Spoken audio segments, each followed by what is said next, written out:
Saludos, muy buenos días mis queridos amigos, sean todos bienvenidos como siempre a este su programa Por la Mañana.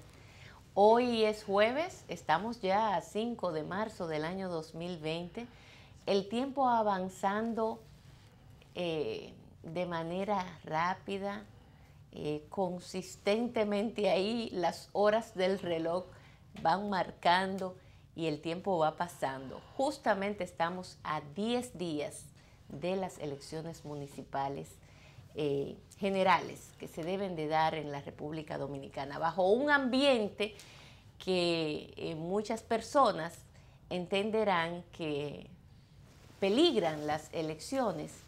Sin embargo, el pueblo está decidido a ir a votar masivamente el 15 de marzo. Hoy yo he invitado a un amigo de este programa que desde un principio de la apertura de Por la Mañana siempre ha accedido a nuestras invitaciones. Y hoy quiero conversar ampliamente sobre todo lo que está ocurriendo en nuestro país, esta crisis política electoral que vive la República Dominicana como nunca antes en su historia.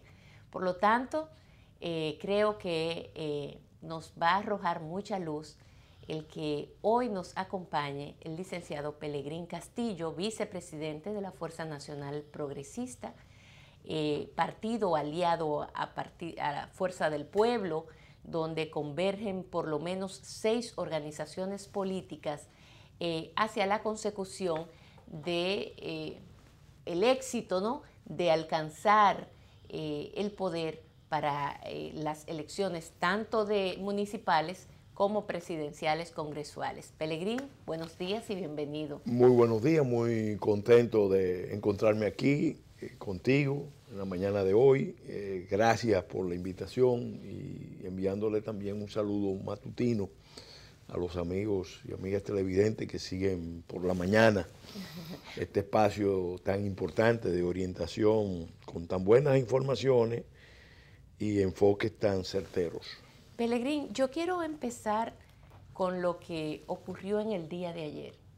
Un llamado a diálogo en un espacio inapropiado, digámoslo así, y la reacción inmediata de los jóvenes, del pueblo, la molestia de la mayoría de los dominicanos comunes y una parte, por supuesto, que quedó fuera de ese diálogo en ese espacio que, como le señalaba, no era el apropiado porque ya Leonel hablaba de que el Consejo Económico y Social tiene sus funciones limitadas y que es una dependencia del gobierno dominicano. ¿Qué lectura le da a lo acontecido ayer? Era algo previsible que ese llamado a diálogo empezara con tropiezos, confrontara dificultades en la población. Concuerdo con el presidente Fernández que no es institucionalmente el mejor espacio para abordar la situación que se ha creado en el país. Yo estoy insistiendo mucho en algo que solamente cuando se analiza sosegadamente se puede entender. Todavía aquí la mayoría de los actores no se atreven a llamar con el nombre adecuado lo que sucedió el 16 de febrero. Todavía aquí nadie, exceptuando la Fuerza Nacional Progresista y particularmente yo, que estoy elaborando el concepto de golpe de Estado al constituyente. Eso es bueno que los amigos y amigas televidentes lo entiendan. Aquí se dio un golpe de Estado al constituyente usando medios cibernéticos. No es el típico golpe de Estado donde se derroca. Un golpe de Estado al pueblo dominicano. Al pueblo dominicano, porque el constituyente, el poder de los poderes, el poder soberano, está en el pueblo, sí, que se reúne cuando lo pauta la Constitución, para expresar su voluntad en cuanto a los poderes constituidos, a renovar los poderes constituidos, a cambiar sus incumbentes o a ratificar sus incumbentes. Ese es el poder de la democracia. Sí.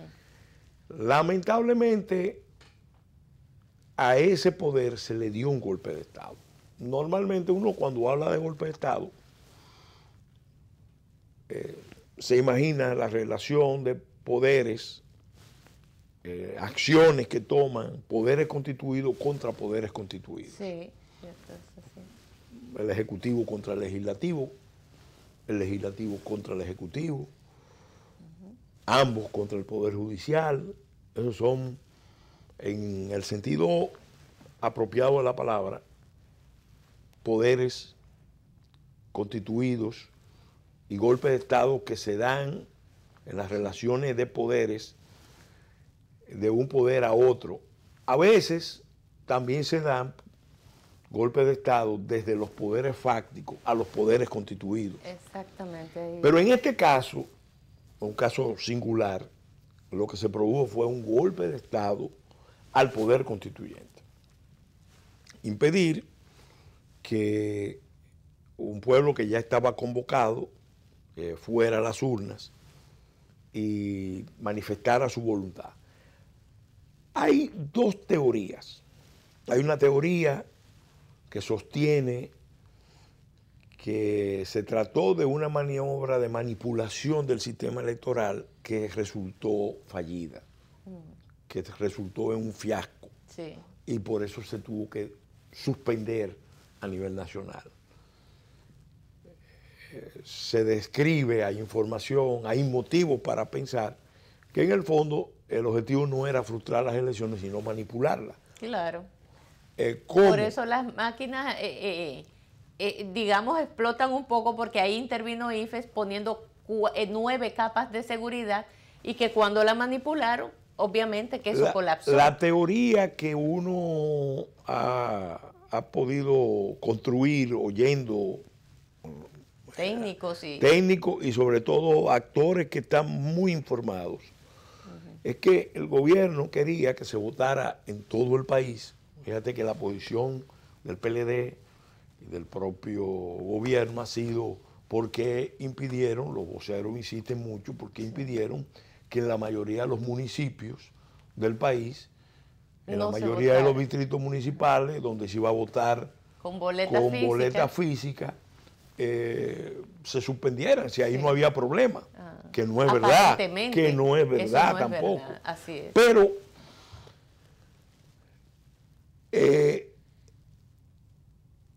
la versión que ya se ha ido perfilando entre los actores era que el gobierno quería retrasar a cerca del mediodía la votación electrónica, supuestamente con el ejercicio de subir a las redes, subir los programas, subir las boletas, cerca del mediodía, para que el electorado de la oposición, que estaba instruido a ir a votar temprano, no fuera, se ausentara de las mesas. Y que entonces, como el gobierno está contando con un voto clientelar que lo lleva a la hora que quiere, lo iban a llevar en horas de la tarde, que es lo que suele hacerse. Sí, bueno, la otra vez fue hasta las 2 de la madrugada. Entonces era una manipulación del sistema, porque se iba a retrasar las votaciones varias horas, supuestamente por un problema técnico, para que gente que estaba en la fila, la señora que iba a ir temprano a votar para después ir a su casa a preparar la comida, decidiera, no, espérate, yo me tengo que ir. Sí. Porque yo vine a votar, pero si yo tengo que pasar 4 horas más aquí, yo me voy. Y entonces después venían los votantes que el PLD sí tiene encuadrado, que el gobierno sí tiene encuadrado. Esa es una teoría. Personalmente yo creo que no. Yo creo que se hizo deliberadamente un ataque al sistema para frustrar el proceso electoral, por una razón. El interés primordial que está moviendo todo el esfuerzo del PLD, del gobierno, la candidatura esa que yo llamo reelección en cuerpo ajeno,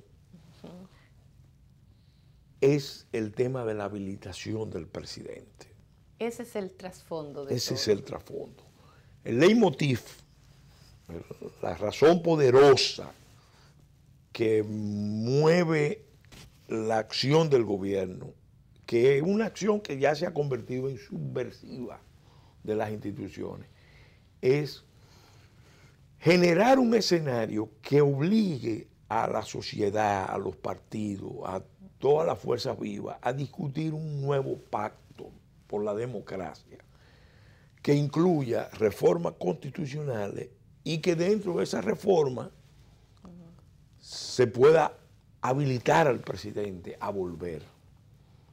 Aunque eso quizás no aparezca en la agenda inicial. Claro. Fíjate que ya hay actores que están hablando de modificar la Constitución, pero no se atreven a decir que es antes de las elecciones de mayo. ¿Por qué? Porque la Constitución que tenemos en el tema de la reelección, incluso por iniciativa del propio presidente, está cerrada a la posibilidad de que Danilo Medina pueda volver. Así es. Y no Danilo Medina, cualquier presidente que cumpla Dos periodos termina. Ahí terminó. Termina con la Constitución actual. Entonces, el problema de fondo es que hay un líder político que históricamente ha tenido mucho poder, pero que no quiere bajar del poder sin poder. Él pretende bajar, su gente pretende bajar con poder, y eso tiene que ver con la vocación de continuar, con la vocación de volver. Sí.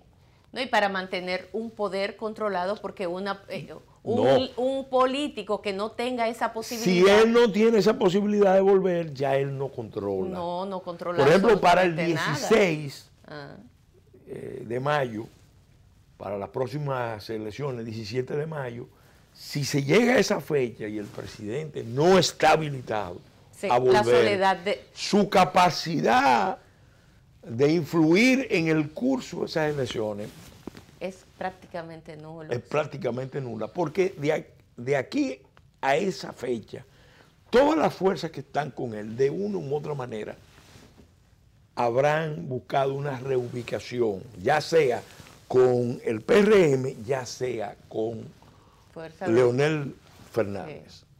Entonces, eso es lo que está en la base de la contradicción. Acuérdate que aquí había un proyecto de reelección en primera persona, y yo digo que es una especie de coronavirus de la reelección presidencial que muta. Cuando encuentra dificultades, muta. Y entonces pasa a hacer reelección en cuerpo ajeno. Pero realmente ellos saben las dificultades que hay de colocar un candidato como Gonzalo Castillo. Sí. Entonces, ese candidato tiene dificultades para ganar, pero sí puede ser muy apropiado para generar las crisis que se necesitan. Esta crisis, por ejemplo, sí.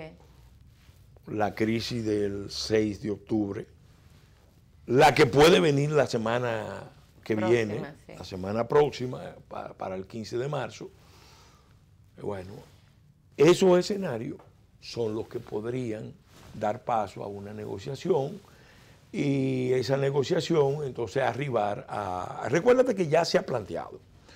Cuando se frustra la reforma, hagan un poco de memoria, amigos televidentes, de la reelección, de la Constitución para la reelección del presidente, automáticamente actores que estaban comprometidos a apoyar la reelección del presidente, especialmente del PRM y también de otros partidos, hicieron el planteamiento de que, bueno, si al presidente no le permite reelegirse, por lo menos hay que permitirle que pueda volver. Sí, sí. Entonces, eso ha estado ahí en la base. ¿Qué pasa? El gobierno no se atreve a decir que ese es su interés. Claro. Quiere que otros lo planteen. Claro, porque además plantearle eso al pueblo dominicano es como el diablo a la cruz mencionarle, No, porque mencionarle ya hemos ahora, sufrido una serie de trastornos desde el 2015 para acá, que la población primero ha perdido, Pelegrín, la confianza en la dirigencia política, en el gobierno, en las instituciones. Eso es lo primero. Lo segundo es el relajo a la propia Constitución. O sea, hoy me conviene de una manera, mañana me conviene de otra, y la gente ya está diciendo basta de esto, porque es un poco maniobrar con ese poder que se tiene en sus manos. Es bueno tener claro, porque el público ahora está viendo esta crisis y está sorprendido porque se frustraron las elecciones, pero lo que hemos seguido la crisis, sabemos que esto es el resultado de un proceso que propiamente empezó en enero del 2013, cuando el presidente Lula, principal aliado de Danilo Medina en ese momento, sí, viene al país y hace la proclama de que un periodo no basta. Ahí empieza todo. Y empieza a trabajar toda una maquinaria dirigida por Joao Santana. Aunque empezó un poquito antes, cuando Danilo dijo que encontró un maletín lleno de facturas y le siguió tema. Claro, ellos estaban preparando el plan porque el objetivo era remover el obstáculo que representaba y representa a Leonel Fernández para esos planes. Entonces, eso fue en enero del 2013. En el mismo año, yo resalto mucho eso porque da una idea del calado, de la profundidad de la maniobra. Se produjo un encuentro de las grandes familias empresarias del continente. Oh, sí. Los anfitriones en República Dominicana fueron las grandes familias empresarias de República Dominicana, pero eso vinieron de todo el continente. Sí. Sí. Y ahí en ese encuentro al presidente le prepararon un discurso, un grupo de tecnócratas, donde el presidente le hace una presentación al empresariado sobre el nuevo tipo de relación que tiene que darse entre la política y el mercado, entre el Estado y las empresas. Y donde se resalta, hay 3 menciones del presidente por el presidente Lee Kuan Yew de Singapur. El que conoce el caso de Singapur sabe que es un caso de mucho éxito, pero que se da en un contexto muy específico, un contexto de Guerra Fría, donde había muchas tensiones en Asia y donde se movieron muchos intereses internacionales para consolidar en Singapur un estado-ciudad, una ciudad-estado, que es una ciudad-estado, sí, que dicho sea de paso, tiene la característica de que tenía la capacidad de agrupar varias etnias. Ojo, varias etnias. La etnia dominante es etnia china, encabezada por el mismo presidente Lee Teng-hui, que es un gran líder. Claro. Es la cultura de la región. Y hay que conocer lo que es esa región. Y la cultura. Exactamente. La cultura de ellos. Esa cultura es muy diferente, sí, a la occidental. Y esa mezcla de cultura, porque Singapur tenía un dominio británico como Hong Kong, sí, de mucho tiempo. Y a partir de ese dominio británico, con las instituciones de mercado, las instituciones legales, el presidente Lee Kuan Yew hace una transformación extraordinaria. Eso está fuera de discusión. Pero ¿qué pasa? Esta gente, para darle calado al proyecto, para darle revestimiento histórico al proyecto, empiezan fuerza también a proyectar la idea frente a los grandes empresarios del continente de que el presidente Medina, en el fondo, tiene como modelo al presidente Lee Kuan Yew de Singapur. Obviamente el partido de Lee Kuan Yew domina la política de Singapur hace 50 años. Así mismo. Técnicamente es un gobierno autocrático, Sí. Se habla, con un plan también muy estructurado, muy bien concebido, que eso también... Pero era una alianza con los grandes grupos, sí, que es lo que el presidente le ofrece a ellos. ¿Por qué? Porque hay que darle legitimidad, hay que construir un relato que le dé legitimidad al proyecto de reelección del presidente. Increíble. Sí. Pero no un proyecto de reelección. A mí hay un amigo que murió, yo lo quería mucho, miembro del PLD, embajador, muy informado y muy preocupado por la suerte del país. Y él me dijo en una ocasión, al principio del gobierno, el 13, en ese mismo año, me dijo, mira, Pelegrín, el tipo de alianza que Danilo Medina y su gente está construyendo con el alto empresariado, los proyectos en los que se están involucrando, no son para una reelección más. Es un proyecto mucho más ambicioso. Eso me puso a pensar, me decía, mira, la acumulación de recursos, de medios y las alianzas estratégicas que están haciendo con el alto empresariado y con poderes internacionales no son para un periodo más. Aquí hay algo de más calado. Efectivamente, yo recuerdo, lo quiero recordar, Gonzalo Castillo me invita a una reunión en su oficina para hablar de política. Yo era ministro, él era ministro, y me plantea el tema de la reelección del presidente. Que si nosotros en la Fuerza Nacional Progresista estamos dispuestos a apoyar la reelección del presidente. Yo le digo, mira, nosotros pudiéramos apoyar la reelección del presidente porque el presidente tiene un buen balance. El modelo de reelección que se aprobó en el 10, nosotros lo rechazamos. Nosotros creemos en el modelo de una reelección y nunca más. Pero para nosotros apoyar una reelección del presidente se necesitan dos condiciones. Primero, que el presidente proponga un referéndum. Así es.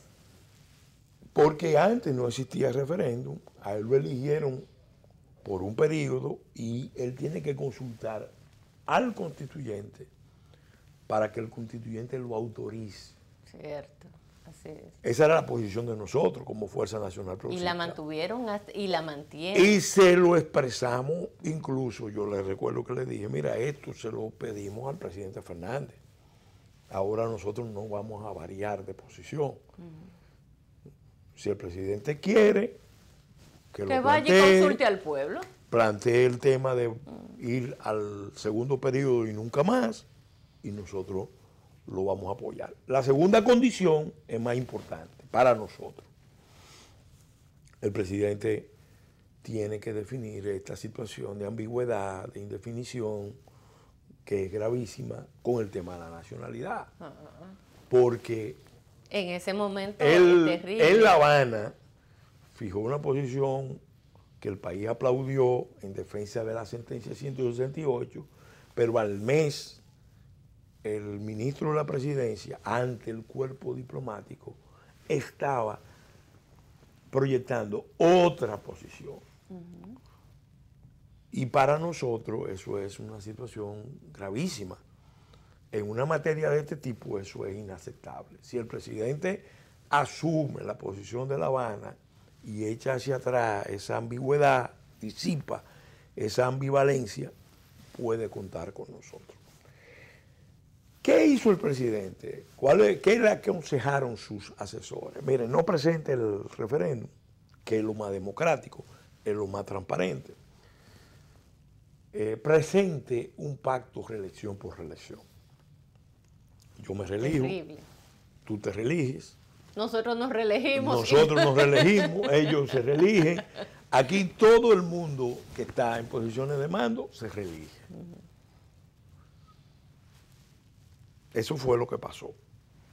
A eso se agrega el hecho de que se usaron medios non santos, medios ilícitos, medios censurables. ¿Lo digo yo? No, lo sabe todo el mundo, pero lo acreditó un ministro del gobierno en su libro de memoria, en presencia de otro ministro. Entonces, ¿qué pasa? Para eso se puso en práctica una maniobra que no se había visto en la política dominicana. Porque a Leonel Fernández, yo estoy seguro, incluso lo he llegado a hablar con él, que si el presidente Medina le hubiera planteado al comité político y a él mismo la reforma, Claro. casi seguro que se hubiera autorizado el segundo periodo con consenso total. Pero el plan no era ese.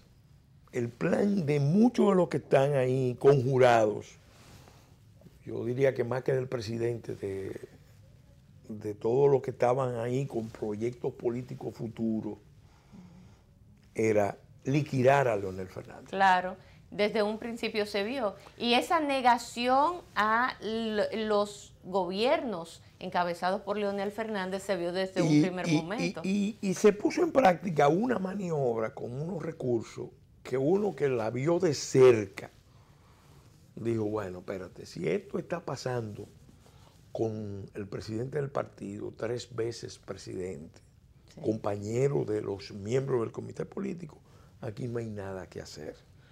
Por eso nosotros nos vamos del gobierno, porque llegamos al convencimiento. Yo recuerdo que a mí me visita un viceministro que estaba muy vinculado al gobierno del ministerio y me dice, mire, el presidente va a tener que ir porque en realidad hay una objeción de los americanos con el caso Quirino. Y esto de Quirino no es de aquí, esto de Quirino viene de fuera. Nosotros ya teníamos información de cómo fue que se armó. Eso se armó aquí. Claro, o sea, una conspiración armada aquí, con elementos ciertos y con muchos elementos inciertos y falsos. ¿Para qué? Para proyectar una idea de que no era el presidente ni el gobierno los que querían la reelección, sino que lo imponían las circunstancias, porque Leonel no podía volver. Sí. Entonces era inevitable que Leonel,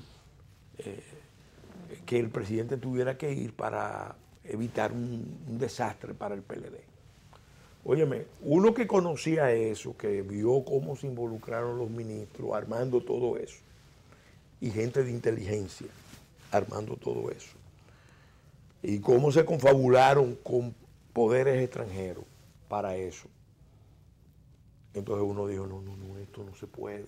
O sea, estamos hablando de una figura en el poder que no fue con la intención de modificar la Constitución una vez para él reelegirse, sino la propia perpetuidad en el poder, donde fue incluso, digamos que ayudado por grupos que desconocían ese plan. Porque hay un elemento que el presidente Medina utiliza mucho dentro, que en el arte de la guerra se menciona bastante, y es el engaño. Esa herramienta con la que en un momento dado se puede contar en una guerra. Hazle creer al enemigo cuando está cerca que tú estás lejos. Cuando tú estás lejos, hazle creer que estás cerca. Mucha gente apoyó la modificación constitucional porque entendía... Sin conocer de fondo la intención. Que entendía que era un periodo más y nunca más. Y nunca más. Incluso muchos miembros del comité político que tenían el cálculo de, bueno, después de Danilo venimos nosotros. Sí. Y vamos a salir de Leonel. Y fueron engañados. Y vamos a confabularnos para salir de Leonel para que no venga Leonel. Así es. Porque ahí yo creo que jugaron más una serie de actores internos de que a Leonel había que liquidarlo. No vencerlo. Liquidarlo. Liquidarlo históricamente, sacarlo de juego. El presidente Fernández demostró realmente mucha fortaleza porque enfrentar esa situación y no dividir el partido, no radicalizar sus posiciones, sino con mucha calma, mucha serenidad, permitir que ellos hicieran lo que hicieron, definitivamente que habla de que es un político que calcula bien sus pasos. Claro. ¿Qué pasa? En el 16, aquí no se dio un proceso de reelección. Si se hubiera dado un proceso de reelección, todas las fuerzas políticas iban de alguna u otra manera a reconocer el triunfo del presidente. Sí. Lo que nosotros pudimos ver y comprobar, yo era candidato presidencial, que ellos no iban a la reelección, ellos iban a la entronización, al aplastamiento, al avasallamiento, al apabullamiento de todas las fuerzas de oposición externas. Habían apabullado internamente. El discurso apuntaba hacia allá, el discurso del presidente Medina, mi Congreso. Mi Congreso. Por eso, el día de las elecciones, 20 de mayo, a las 11 de la mañana, y eso ya se sabe, eso me lo confirmaron senadores danilistas, porque uno tiene muchos amigos, el presidente iba a ganar, eso está fuera de discusión, pero no iba a ganar con ese porcentaje. Iba a ganar en el Congreso, pero no iba a tener ese margen tan aplastante. Elevado, sí.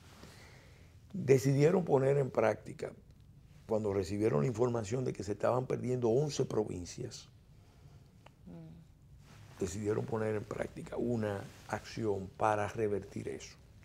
Y hasta la madrugada de ese día y los días siguientes, esa maniobra se puso en práctica y por eso apenas se pudo contar un porcentaje que no llega a un tercio de los votos congresionales. Porque había necesidad de controlar el Congreso, porque esa era la llave para lo que venía después. Claro. Lo que venía después, ¿qué era? Eso es bueno entenderlo. Era un bateo y corrido, para usar una expresión popular. Sí. Una reelección aplastante, con la oposición interna disminuida y una oposición externa aplastada, apabullada, desmoralizada. Ahí al gobierno le empezaron a fallar los planes, porque ellos no calculaban que Lula iba a caer preso, sí. No calculaban que el PT iba a perder, sí. Que el PT iba a perder. Realmente estaban apostando a que se reeligiera el Partido Demócrata, sí. Y habían hecho unas alianzas muy estrechas con los demócratas de Estados Unidos, a unos niveles que ningún gobierno en la historia dominicana había hecho. Oh, Dios mío. Porque no es un tema ideológico, es un tema pragmático de que yo me mantengo en el poder. Claro. Yo me mantengo en el poder. Habían, claro, habían además unos intereses de parte de Estados Unidos por Haití que el presidente estaba cuatro compromisos. Cuatro compromisos. Primero, echar hacia atrás la sentencia 168. El gobierno buscó una fórmula que fue manipular el reglamento o los resultados del plan de regularización. Apenas se registraron 4.000 con expediente completo.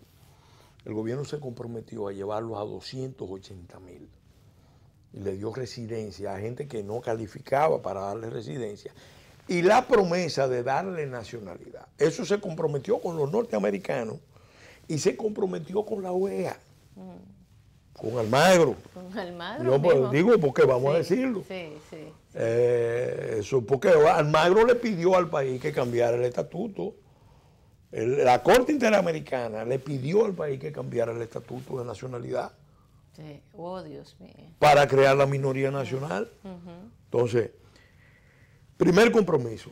Mira el calado del compromiso. Segundo compromiso. Los norteamericanos querían una base militar en República Dominicana, porque estaban negociando con Cuba el tema de restablecimiento de relaciones. Cuba quería el retiro de los norteamericanos de Guantánamo y los norteamericanos estaban buscando aquí en la región una base. La buscaban en Haití y la buscaban aquí. Sí. La buscaban aquí.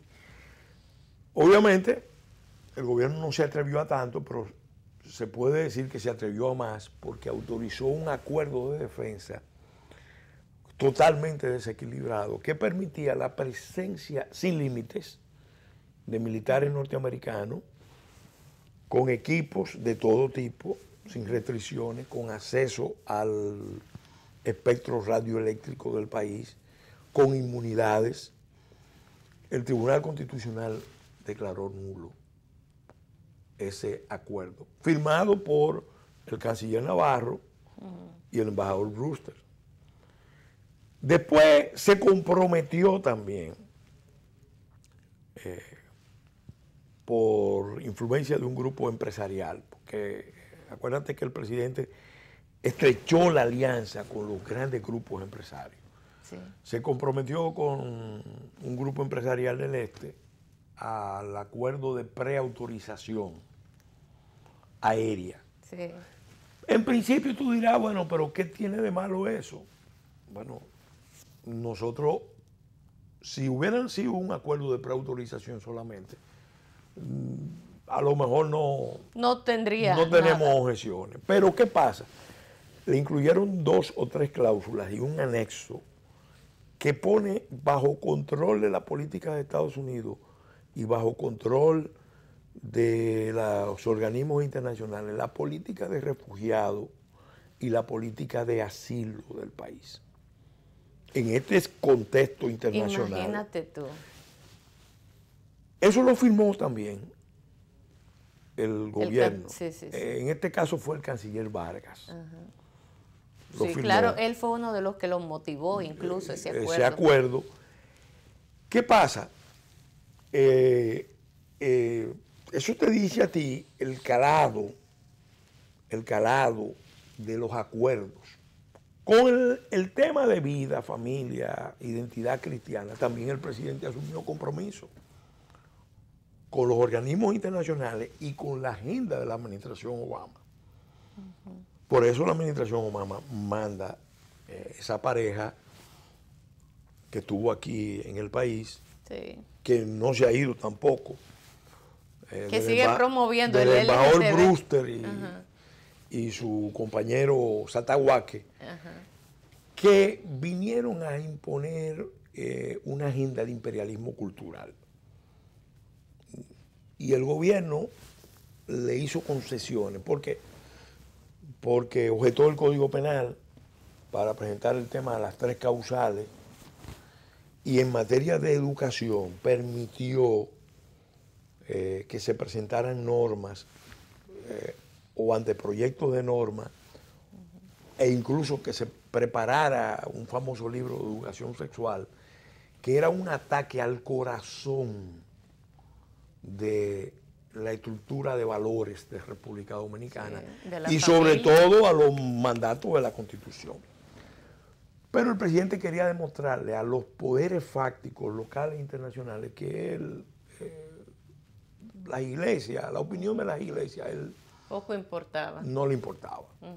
Que él era capaz de fijar una posición y sacar adelante cualquier agenda. Pero estamos hablando, Pelegrín, de algo muy serio, porque todavía quiere esto decir un presidente con las características que le adornan y que ha venido de más en más un tanto el pueblo mismo despertando ante todo ese accionar de cosas que se ven y otras que no se ven, y que las que no se ven son más importantes. Estamos hablando de que aún no ha cedido. No, pero él insiste en crear y seguir creando una serie de condiciones que le permitan seguir controlando tanto a la Junta Central Electoral como a esos poderes fácticos, ese CONEP, una parte del CONEP que le está sirviendo de punta de lanza para él poder seguir en sus planes, porque cuando él convoca, ustedes que estaban negociando, toda la oposición, 14 partidos políticos, y que le proponen, mire, el diálogo, nosotros proponemos estas instituciones para que sean los representantes de la sociedad. Danilo lo desestima todo y dice, nos vamos al centro, al Consejo Económico y Social. O sea, eso es una manera de seguir controlándolo todo. Oye, Lindsay. Y un PRM que se presta a ese juego también. Es que parte del problema ha venido precisamente por la inconsistencia de la oposición.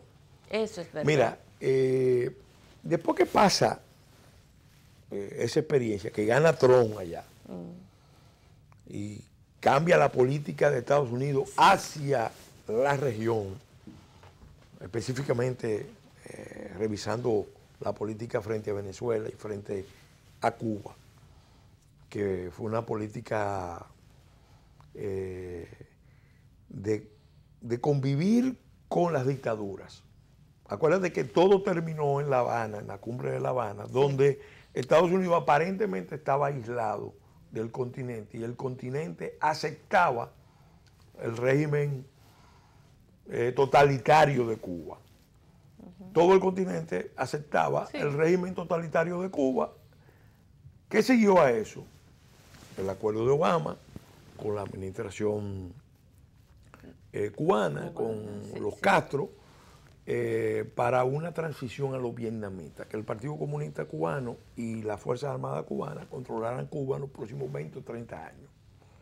Ese era un enfoque porque Estados Unidos quería más la seguridad en la región que propiamente los valores democráticos. Cuando Trump gana, que gana con el apoyo de los cubanos americanos, cambia la política. Y obviamente Danilo Medina se da cuenta de que ni tiene los aliados en Estados Unidos, ni tiene los aliados en Brasil, y ahí viene ya cuando se presentan las condiciones internacionales el giro a China. Sí. No porque el presidente lo buscara, ahí fue más los chinos que lo buscaron, porque los chinos querían demostrar en un momento dado que Estados Unidos no controlaba su región inmediata y que por tanto no garantizaba las alianzas a largo plazo. El golpe más que a Taiwán era a los propios Estados Unidos, al prestigio de potencia de Estados Unidos. Eso era un pugilato que había ahí de te voy a quitar la región que tú por décadas y por siglos lo que se supone que es tu región natural. Es tu región natural, estás aquí, tú no la controlas. Parte. Entonces yo la voy a controlar. Yo te cambio con una diplomacia de chequera y de oferta. Yo te cambio el escenario. Sí. Obviamente hay un cálculo político. Yo no puedo lanzarme a un nuevo proyecto si yo no tengo un poder que eventualmente me pueda... ¿De dónde apoyarse? Proteger, que me pueda suministrar recursos, que me pueda viabilizar. No, y además ideal porque incluso tienen unos pensamientos no parecidos, pero en el fondo sí, porque estamos hablando de que para los chinos el que usted se pueda perpetuar o no en el poder, esos son problemas. El presidente empezó a ponerse, mira, el presidente empezó a ponerse una gorra militar. ¿Oh, sí? Que no se la quite. De los comandantes... El Kepis empezó a ponerse desde que empezó la pugna constitucional, pero ya con China atrás. Y empezó a ofrecer... Claro, el presidente es pragmático.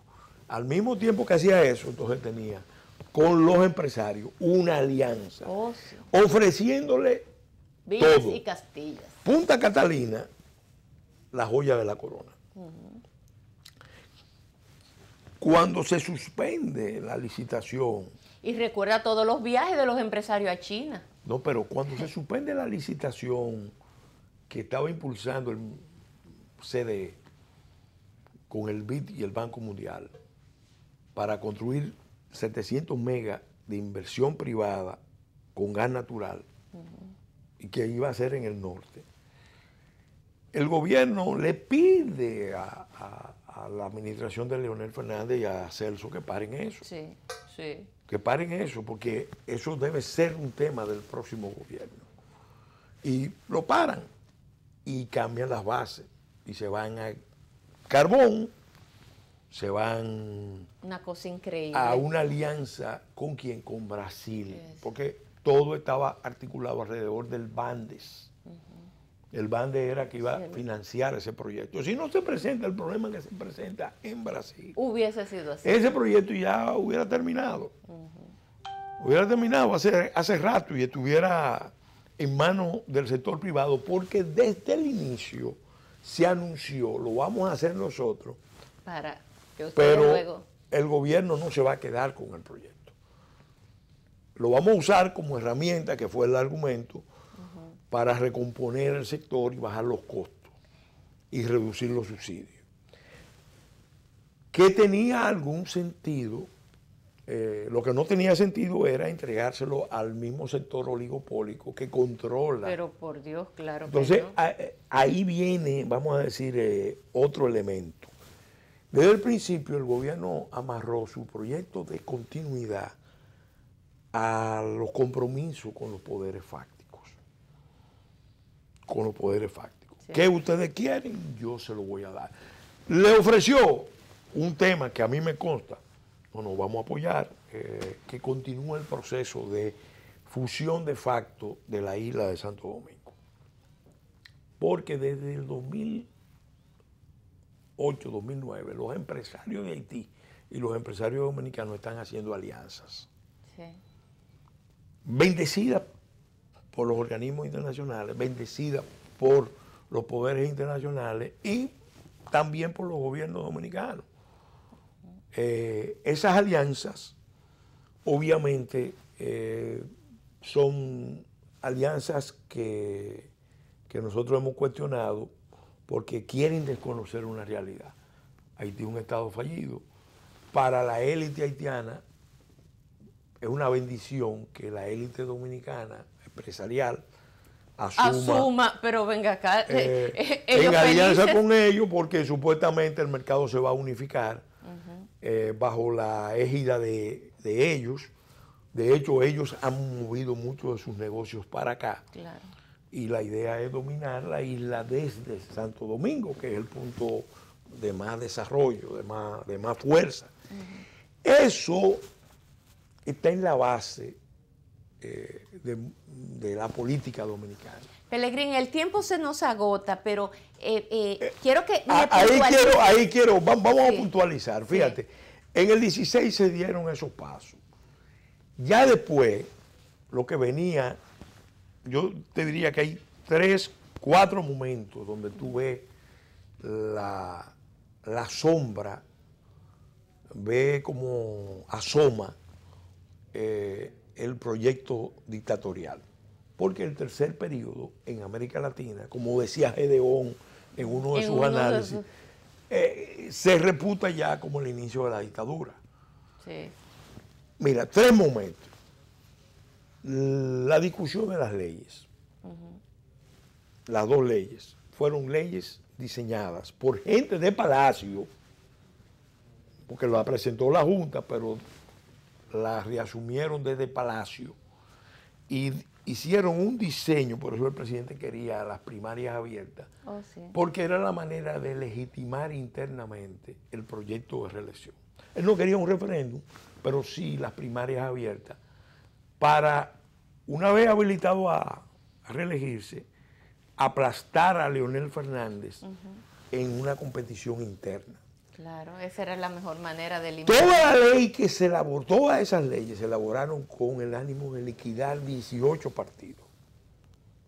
Ese fue el cálculo que se hicieron, de 18 partidos se iban a ir, porque ahí ya tú empezaste a ver la maniobra autoritaria.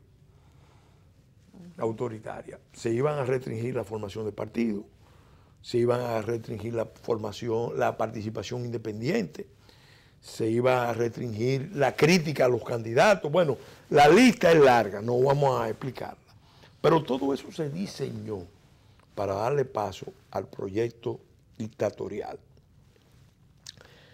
Yo fui a la Junta y se lo reclamé a la Junta. Hablé con el presidente. Ustedes tienen la responsabilidad de garantizar que la competición electoral sea equitativa, sea justa, sea transparente. Lo que se está haciendo es una barbaridad. ¿Dónde falla el PRM?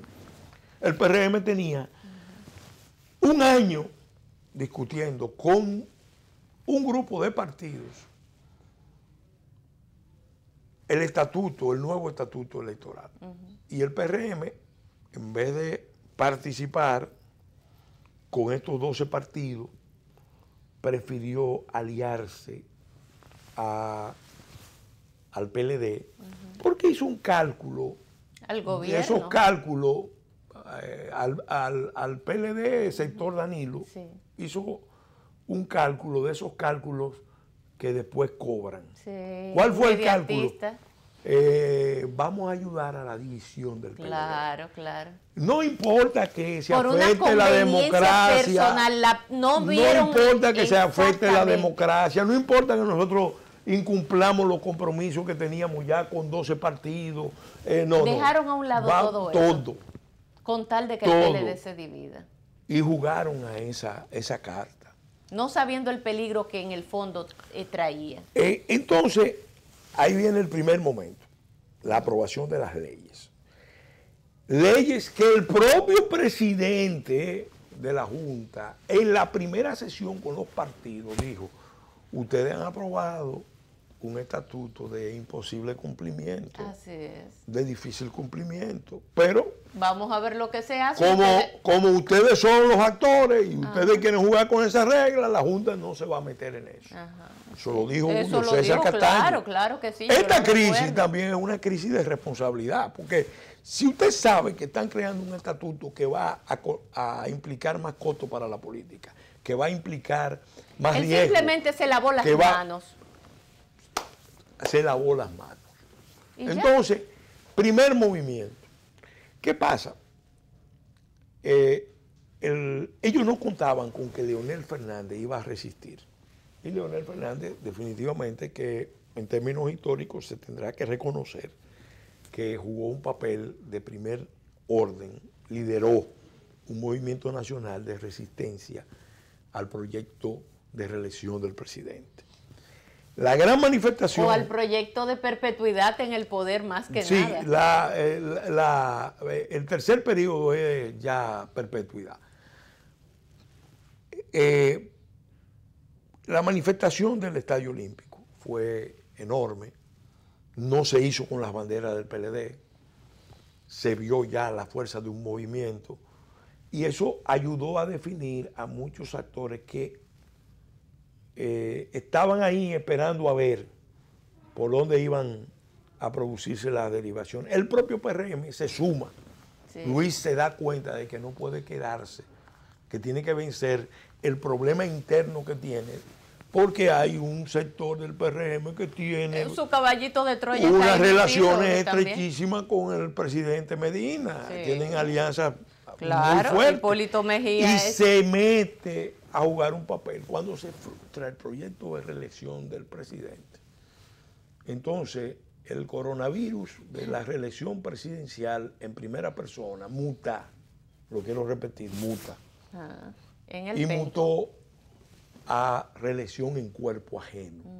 El presidente buscó a Gonzalo precisamente para poder demostrar que el proyecto no era de Gonzalo, sino de él. Por eso se buscó. Entonces, pasa lo que pasa el 6 de febrero, el 6 de octubre, y luego viene esto que pasó en febrero, sí, que repito, tiene todas las características de un golpe de Estado al poder constituyente. ¿Exagero? No. Ahí hay dos testimonios. Roger Noriega, un embajador norteamericano, un hombre de línea dura.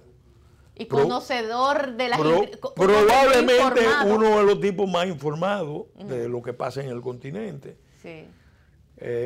Dijo claramente, en las primeras horas, eso no se hace sin el involucramiento del gobierno.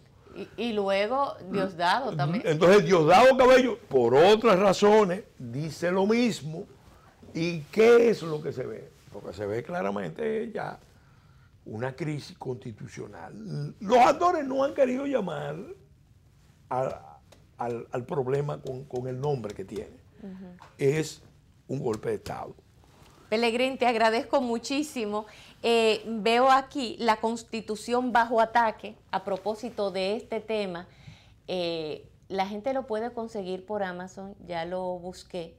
Le sugerí a Pelegrín también que pudiera presentarlo online para que sí, se pueda también comprar online, o sea, el libro digital, que es otra alternativa que la gente está apostando a ella. Yo estoy tratando de apostar a ella. A mí me gusta siempre más físico el libro, pero apostar un poco al tema medioambiental con el libro digital también es más que válido.